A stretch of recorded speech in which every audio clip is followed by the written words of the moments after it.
Sa nagapanguna nga balita, 3 ka maestro sa Nguton National High School ginaimbestigaran man sa Nguton Police angot sa ginaaligar pagpangmolestya sa mga estudyante. Si John Sala nakatutok live sa Nguton National High School. John?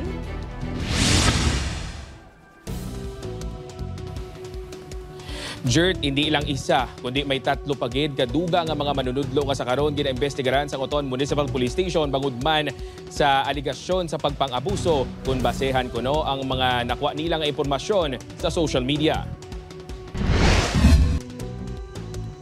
Paglapas sa Republic Act 7610 kon Special Protection of Children Against Abuse, Exploitation and Discrimination Act, ang reklamo nga ipasaka sa Nguton Police sa maestro nga si alias Sir Mar.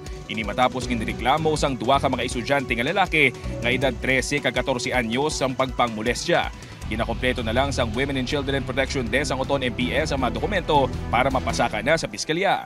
Pagluwas kay Sir Mar, may 3 pa ka mga manunudlo nga ginaimbestigaran ng kapulisan bangod man sa impormasyon nga may mga estudyante sila nga ginpangmolestya. Nagkakanda kami follow-up investigation regarding sa mga screenshots, sir. Kag in case man kung may mga magwa kita nga mga other victims pagit still ma-file kami kaso against sa mga involved nga mga suspects. Ang 2 sa ilang mga manunudlo man sang Nguton National High School samtang ang isa ang maestro sang Nguton Central Elementary School.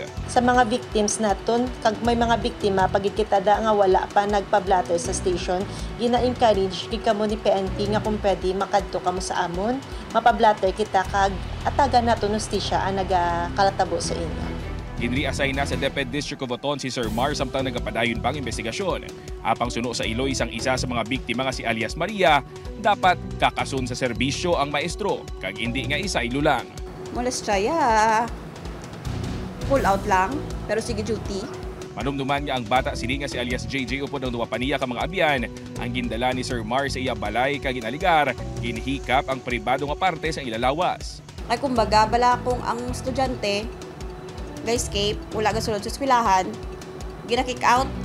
Kasi kung ang mistro, magmolestya, nayabi, wala dayon action. Ginatagan man sang 72 hours ang mga maestro nga maghatag sang ilapathag sa gipagwa nga statement sang SDO Iloilo. Hindi maghatag sang komento ang alkalde sang Banwa tuhoy sa natabo tungod gintugyan sa pulis kag DepEd ang investigasyon. May confidential mandate na ara naman na sa WCD o kung sa women's space. Dito na lang guro mo coordinate. Hindi na ako may internal discipline mo na yung kanya. We will come back to school normally. But rest assured that we will do everything to provide first aid or psychological first aid to our children, some other nurse. Subong hapon nagpatawag sang presko ng school principal sa Nguton National High School.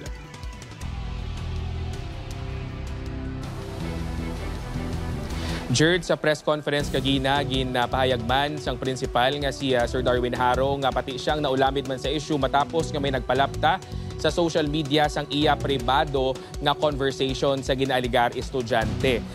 Magluwas ni Jerd, may ara pagin nagalapta on social media nga conversation man sa social media no sang isa ka teacher pagid sa bulutuan kag sa ginaaligar isa ka estudyante. Apang suno sa principal, ang mga conversation are taken out of context so kung posible sala ang pag-inchindi. Ginapangitan na sa karon sang bulutuan ang nagpalapta sang amo nga conversation kag ipaagi sa legal nga proseso ang ilang mangintikang. Jerd? Madamo gid nga salamat sa update, John Sala.